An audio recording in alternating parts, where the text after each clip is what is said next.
সেই কবে, আজ থেকে ৩১ বছর আগে বাকের ভাই হাতে হ্যান্ডকাপ পরে আদালতের এজলাসে নিশ্চুপ দাঁড়িয়েছিলেন। ৩১ বছর পর আজ আবারও বাকের ভাই আদালতের এজলাসে নিশ্চুপ দাঁড়িয়ে থাকলেন। ৩১ বছর আগে যখন কথাসাহিত্যিক হুমায়ূন আহমেদের কোথাও কেউ নেই নাটকে বাকের ভাইকে পুলিশ ধরেছিল, তখন হাজার হাজার জনতা তার মুক্তির জন্য মিছিল করেছিল।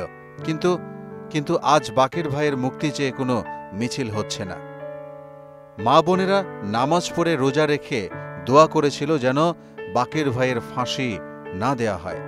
তাই তো নাটকের নাম কোথাও কেউ নেই থাকার পরও যেন পুরো দেশের মানুষই ছিল বাকের ভাইয়ের পাশে, আন্দোলন করেছিল তার মুক্তির জন্য। হাজার হাজার চিঠি লেখা হয়েছিল হুমায়ূন আহমেদকে, শত শত টেলিফোনও করা হয়েছিল। আপনি না থাকলে দুনিয়া দেখে আন্ধার হয়েছিল। এখন বাতি জ্বলছে? জি জ্বলছে। কিন্তু আজ বাকের ভাই খ্যাত আসাদুজ্জামান নূর বাস্তব জীবনে কারাগারে, হাতে হ্যান্ডকাপ, কিন্তু কোথাও যেন কেউ নেই বাকের ভাইয়ের হয়ে কথা বলার। আচ্ছা, আপনার বন্ধু বান্ধবরা কেউ এখানে আসে না? বদি মাঝে মধ্যে আসে। এখানে এই হাজত ঘরে একা একা থাকতে আপনার খারাপ লাগে না? কি আর করা, তবে ওই হাওয়ায় উঠতে যায় গানটার জন্য মনটা টানে।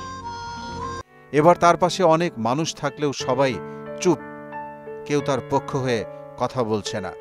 ৩১ বছর আগের কোথাও কেউ নেই নাটকের বাস্তবায়ন বোধহয় বাকের ভাইয়ের জীবনে এবার ঘটে গেল। নাট্য অভিনেতা হিসেবে খ্যাতিমান আসাদুজ্জামান নূর ২০০১ সালে প্রথম আওয়ামী লীগের মনোনয়নে সংসদ সদস্য নির্বাচিত হয়েছিলেন।